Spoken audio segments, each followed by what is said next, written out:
everyone, this is Persephone, and today we are going to explore a side of chastity that is not usually talked about. Even I don't talk about it much, but after meeting many subs the last months who are struggling with this problem, I think it's important to get some information. And today we're going to talk about how to use chastity short terms for short periods of time as means to an end. Not in a way of showing your devotion to a goddess or becoming more productive in general or as a lifestyle, but you have something that you want to achieve and you need to be locked in chastity for 3 weeks, 1 month. I'm not going to say more than 3 months about this because more than 3 months goes into long-term territory, and I'm going to tell you how and why. First of all, someone would say, why not just get locked long-term? Because a great deal of subs are men with very, very low self-discipline. So if you attempt to lock them immediately, you're just going to fail and waste your time. Second, people who have been compulsive porn addicts for years and years and years have a huge problem staying away from porn. And I want to expand a bit on the porn addiction and time wasting because many people don't understand that, especially guys who are asking me and saying you talk about porn addiction like you're going to be jacking off for 20 minutes. How much time does that take? A porn addict isn't like that. First of all, there are different categories. There is the category that he has been masturbating so much that it takes him 2 to 3, 4 hours to ejaculate. So this is 3 hours wasted. Another category is the type that has very rare fetishes. For example, lactation fetish, sissification fetish with very specific elements, not just the normal sissification like the mainstream one.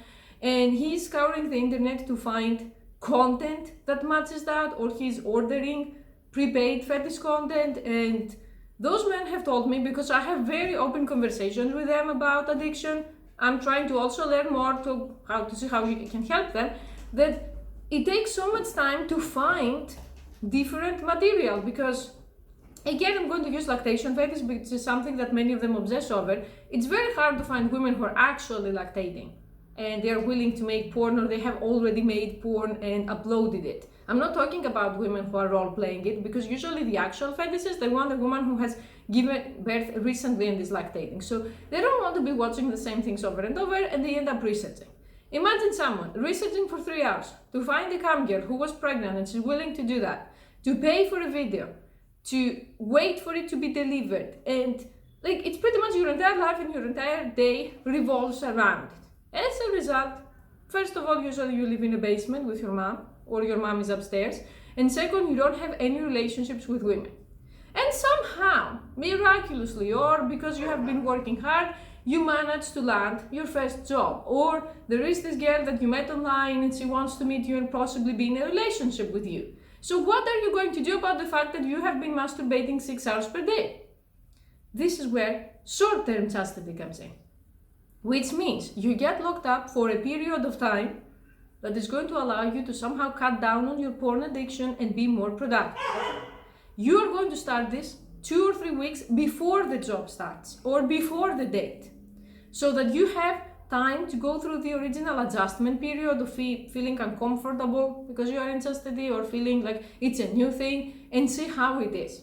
But let me tell you something. Even if chastity fails and you feel that it's not for you and you cannot do it long term, the amount of time that you are going to save doing that is going to actually help you turn your life around. Because if you ask me what's the number one reason they fail, it's that too much wasted time on escapism activities. Escapism activities is anything that it takes you away from reality into a fantasy world. Video games, porn, chatting with complete strangers on Reddit, watching Netflix, watching TV shows that they are like reality shows and there is season after season. But especially porn, because it has the element of compulsion, shame, you end up wasting money on it, it's going to ruin you. Okay, so if you are watching and this is your situation, it's something that you need to seriously consider, especially finding a mistress or finding a goddess to hold you accountable, or to offer you a reward after the chastity is over, like to send you a video you can masturbate to. For example, if you have a food fetish,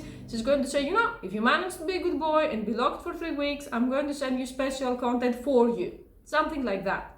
The same applies if you are already not a total bottom feeder, but you have a job, but let's say you have an important project, or your company is cutting down and you don't want to be the one who is being discarded and fired, or you found a girl and you don't know what to do with her because you have become like those dogs chasing a car, that you have been chasing cars for so long that even if you catch one, you don't know what to do with it.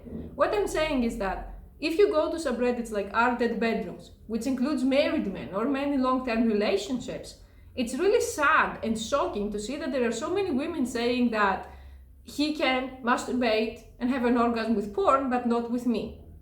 That's because those women married a closeted porn addict who was never in chastity, never had any self-discipline, never had any self-improvement, never went to any kind of therapy to solve his problems, and he managed to successfully hide it from them. Let me tell you something. A vagina is never going to be as strong as a death grip. Same thing, a normal woman is never going to be as hot as a porn star. Not because porn stars are not normal women or cam girls or stuff, because they're the fantasy. You never see them when they are on their period. You never see them when they don't want to have sex. Even if it's something that they don't like or they wouldn't be into, they're going to do to get paid. So all of those porn addicts, if they had just been locked in chastity even for shorter periods of time, they wouldn't be useless as husbands and boyfriends. And usually because I tend to follow these kinds of posts, it ends up with a woman either cheating or just dumping you for another guy. And before you say, Persephone, what are you talking about? Women just chase after men with resources. How many resources do you think a man who's jerking off in a basement for 6 hours a day can have? Like, unless he invented an app or something and retired as a millionaire when he was 19, he's most likely living hand to mouth. Add the porn addiction and the fact that he's sexually useless on top of that, and you're doomed. So it's time to start exploring different solutions to your problem, because let me tell you, it's a problem. It's going to make you so bad at sex that even if you do meet a woman, even if you do get a job, I'm going to make a video soon about one of my guys who was a regular, like he was a straight guy, he had a fetish and stuff, and he got fired from masturbating at work. Okay, and I told him this is going to happen if you keep up the compulsive masturbation at work, and he was like, no, it's not going to happen, until it did. And that's because he is also an out of control porn addict. So it's all good until it stops being good. Stop living so carelessly. Stop living thinking it's not going to happen to me. Don't be like the guy who is drinking and driving and then saying, no, I'm not going to crash the car on a tree because I have self-control. You don't have anything. If it happened to millions of other men, it's going to happen to you.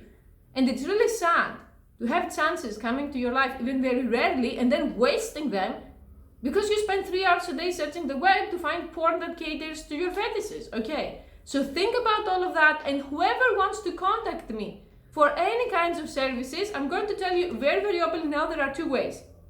Way number 1 is you send me 1 email and then I direct you to OnlyFans. And then way number 2 is you subscribe to OnlyFans and then we chat there. OnlyFans has a chat, so I chat with everyone there, like my subs, my goddesses, anyone who has something to discuss, and you have direct access to me at all times. If you expect me to have 50 back and forth emails for you to decide if we are compatible, let me tell you, I decide right now we are not compatible. I'm not an AI, I'm not a bot, I don't live in front of a screen like some kind of weird ass hikikomori. I have my own life, and it's very disrespectful to waste my time, and it's also very disrespectful for those who do pay me if I just waste my time answering to your emails about your 3-inch dick. Okay, thank you for watching.